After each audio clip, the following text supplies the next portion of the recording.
everybody, and welcome back to another video from Moss Adventures and Homestead. This is Mike. So today I'm going to be building an automated chicken waterer. So I've already trialed this and it seems to be working pretty good, so I'm going to be making a total of 4 of these. These are, I'd say with the trough, about 6-gallon capacity, so they are a lot cheaper than the ones you can buy that's already made. So I'll go through all those materials I have, and then we'll get into the actual building. So I have a used cat litter bucket. I got a 2.5-foot section of plastic gutter, 2 end caps for the plastic gutter. I have a bulkhead, and then I also have, I think these are for like reverse osmosis filters or something, but a little float valve. So then that trough knows when to auto feed, and then I got the tubing that fits it, and also have some rubber from a garage door project to make a seal, because these did not come with washers on all the products. So we're going to get into building this. Alright, so step 1 is to get the bucket ready. So what you're going to need to do is, let me get it here. Oops. Get your bulkhead. So it's threaded on one side, and then I have a drill bit that's just a little bit bigger than it. So what I'm going to do first is go ahead and drill a hole into the bucket.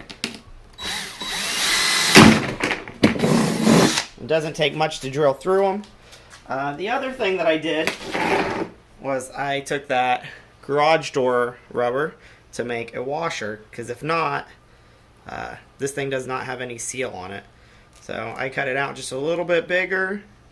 So what I'll do here is I want to put that here, and then go on the inside of the bucket and thread it on. You could also use silicone or something else on here if you want to. I'm just using a lot of the materials I have on hand.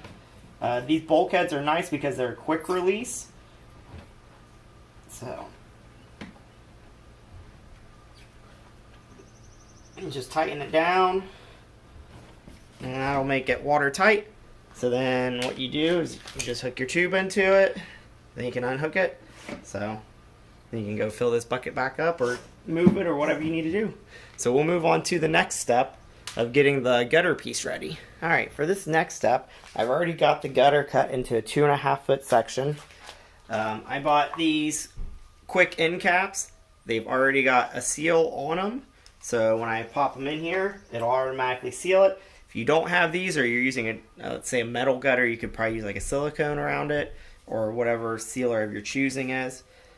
So what I need to do is I need to drill a hole in this. And last time I drilled a hole in this, it did not go well. It kind of wants to crack.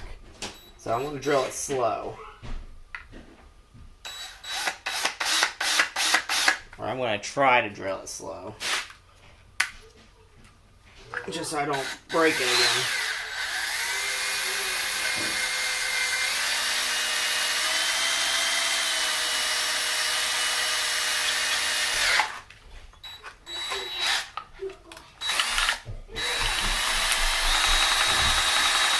So I'm going to put my drill in reverse to kind of break it the rest of the way off. Just going to kind of melt it. So yeah, there you go. We're all the way through it. Got a little bit of burrs on the inside I got to take off. But yeah, the first one that I made actually cracked, and I was able to make it work. So this one turned out a lot better. I just got to get these burrs off here.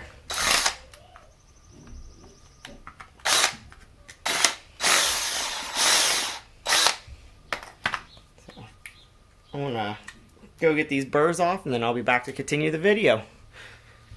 Alright, so I'm back from deburring this. So you can see it's got a little bit still in it, but yeah, for the most part this hole is nice and clear.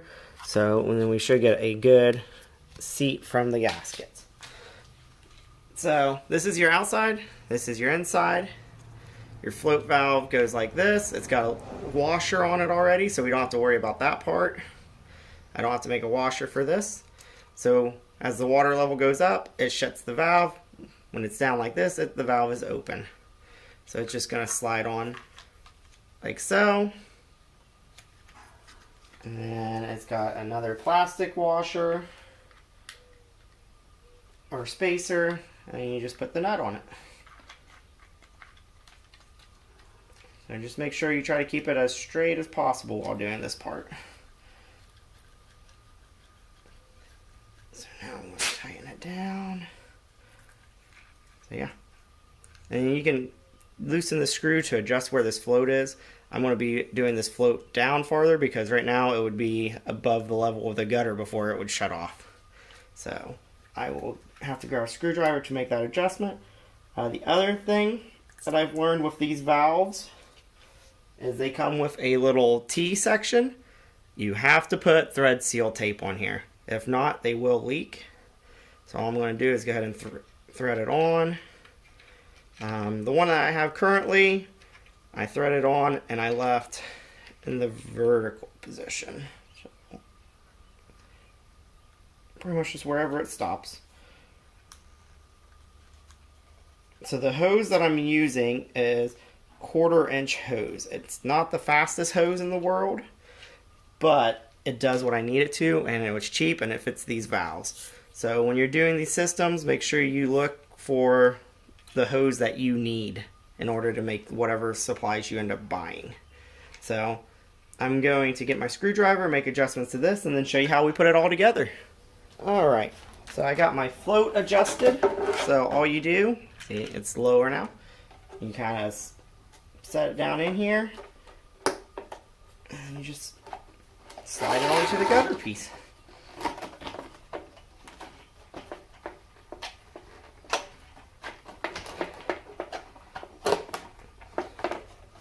So there's that side. What I like doing is I got some little screws and I add them to the top to help make sure these pieces don't fall out. I also am careful not to damage these seals. All it is some kind of foam. So what I like to do is I take a screw and I'll screw in here and here. This side I haven't put screws in yet, but on this one I might trial it to see how it goes. But yeah. Right there is one finished watering trough. So when it fills up, that float will turn it off. I got 5 foot of hose here to go to the bucket, and it just slides in like that. So that is one finished Autowaterer. So a 5-gallon auto watering system on Amazon or something. For the plastic ones, you're looking at $40. And for the metal ones, you can pay up to $75 for a 5-gallon waterer. The kitty litter bucket I picked up for free. And then, so like I was saying, the total cost for this project, the kitty litter bucket was free. If you have cats or you just post on your local Facebook group, I'm sure there are tons of people that have these kitty litter buckets. So it was free. The bulkhead came in a 5-pack for $7.89. I ended up paying $1.57 each. The floats was $13.99 for 4 of them. The pipe, so that black hose, was $9.49 altogether for 25 feet. The 10-foot gutter at Lowe's was $5.98. And the expensive part of this project was the caps for it that's pre-molded. Those are $11.48. So the trade-off is you can go with a metal gutter and pay more for the whole length of gutter and less for the caps. It's whichever way you choose to go. I figured dealing with plastic and PVC is easier than me dealing with metal. So, with all the costs broke down, I spent $19.92 on this whole project. The only things that's not going to be included in this price would be the 4 little screws that I used to hold it together, and that leftover rubber I used as a seal. So, $20 compared to $45. I like this one a lot better because I can store my kitty litter bucket on top of the meat chicken run, so I can fill it up from the outside. It's a lot easier to use. When it gets dirty, I just unhook the hose with the quick release connect, take it out, hose it off with the water hose, and I'm set to go again.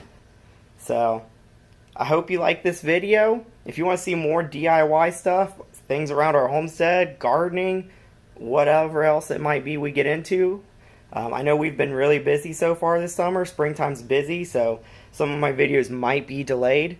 But if you like this content, make sure you like and subscribe to Moss Adventures and Homestead on YouTube. You can also find us on Facebook.